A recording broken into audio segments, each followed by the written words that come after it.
Cobrado e criticado por apoiadores, Jair Bolsonaro fala em deixar acalmar, depois de divulgar uma carta à nação e recuar de ataques feitos ao Supremo Tribunal Federal nos atos de 7 de setembro. Obtido em primeira mão pelo âncora da Band News FM no meio do dia, o Eduardo Aineg, o texto foi elaborado com a ajuda do ex-presidente Michel Temer, que viajou em avião da FAB para Brasília. Na carta, publicada no Diário Oficial da União, Jair Bolsonaro afirma que nunca teve a intenção de agredir quaisquer poderes e ressalta que a harmonia é um dever constitucional de todos, sem exceção. Segundo ele, boa parte das divergências se dá por causa de decisões tomadas pelo ministro Alexandre de Moraes, com quem conversou ontem por telefone. E ele diz que essas decisões que foram tomadas no inquérito das fake news. Bolsonaro disse ainda que na vida pública as pessoas que exercem o poder não têm o direito de esticar a corda a ponto de prejudicar a vida dos brasileiros e da economia. Mas admitiu que as declarações dadas na última terça-feira, segundo ele, por vezes contundentes, foram no calor do momento. O presidente reconheceu as qualidades de Alexandre de Moraes como jurista e professor e disse que as divergências devem ser resolvidas pela via judicial, observando os direitos e garantias previstos na Constituição. Bolsonaro afirmou também estar aberto ao diálogo permanente entre os demais poderes para a manutenção da harmonia e da independência entre eles. Quanta mentira, quanta falácia, quanta enganação, que declaração dada no calor do momento. Que calor do momento? Como se ele tivesse saído um belo dia e no cercadinho, em vez de meia dúzia de apoiadores, tivesse 200 mil.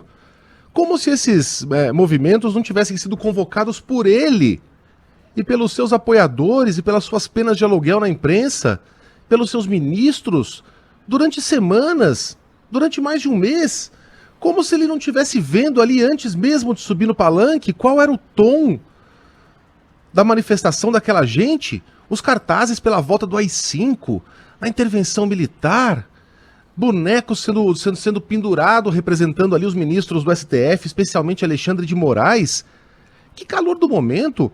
Aquilo tudo foi premeditado, e mesmo que Bolsonaro tivesse sido acometido de uma ânsia de dizer frases além do tom no primeiro discurso, que foi mais curtinho, em Brasília, ora, depois ele foi até a base aérea de Brasília, entrou no avião da FAB, né, tomou um drink, um suco de caju, teve 2h30 dentro daquele avião para refletir sobre o que foi dito, pegou helicóptero para ir até a Avenida Paulista, desceu do helicóptero, subiu no palanque, acompanhado de ministros, teve todo o tempo para refletir sobre aquilo que foi dito em Brasília e quando em São Paulo ele dobrou a carga.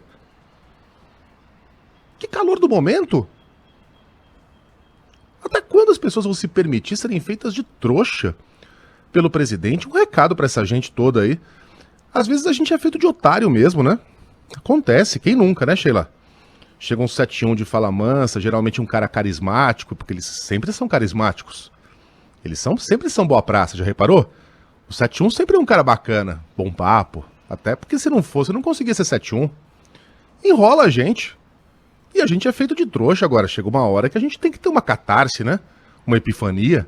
Fala, opa, peraí, deixa eu dar 2 passos atrás e ver exatamente o que esse cara tá me entregando. Ele me fez sair de casa, entrar num ônibus com a minha família, perdi dia de trabalho, teve cara que brigou com a mulher, teve mulher que brigou com o marido, pra ir até lá, ouvir essa papagaiada toda, só pro próprio presidente, 2 dias depois, desmentir tudo aquilo que foi dito. E com um adicional de humilhação de a carta ter sido redigida por Michel Temer, que gosta de uma carta também, né? E ainda com a cereja do bolo de ser obrigado a conversar por telefone com o Alexandre de Moraes. Pedir desculpas. Quer dizer, há um limite por quanto a pessoa pode aceitar ser feita de otário. Né? Tem um ditado americano que fala assim, se você me engana uma vez, que vergonha pra você. Que vergonha. Se você me engana 2 vezes, que vergonha pra mim. Até quando essa gente vai se permitir ser enganada, ser feita de otária pelo presidente da República? Dessa vez, com todos esses contornos envolvendo o 7 de setembro, viagem, protesto, discurso enfurecido, vai passar? O gado vai continuar mugindo? Vai continuar seguindo o berrante? Consequências da carta, Carlinha, por gentileza. Eu e a Sheila, a gente tá aqui fora do ar. Primeiro, pensando nessa analogia que o Megali fez, ele virou pra Sheila e falou assim: quem nunca caiu num papo de 171, né, Sheila? Eu falei, ué, foi que ele tá indireta falando? de quem que ele tá falando? Fábio, eu tô olhando pra você. Gente! Eita, nós. Não, é só uma muleta, Sheila, você Tá sabe bom. disso. E a segunda A Sheila é coisa... esperta. Todo mundo fez um monte de apostas aqui, tá? A Sheila é malandra. Eu tô... 71 é ela. Aham.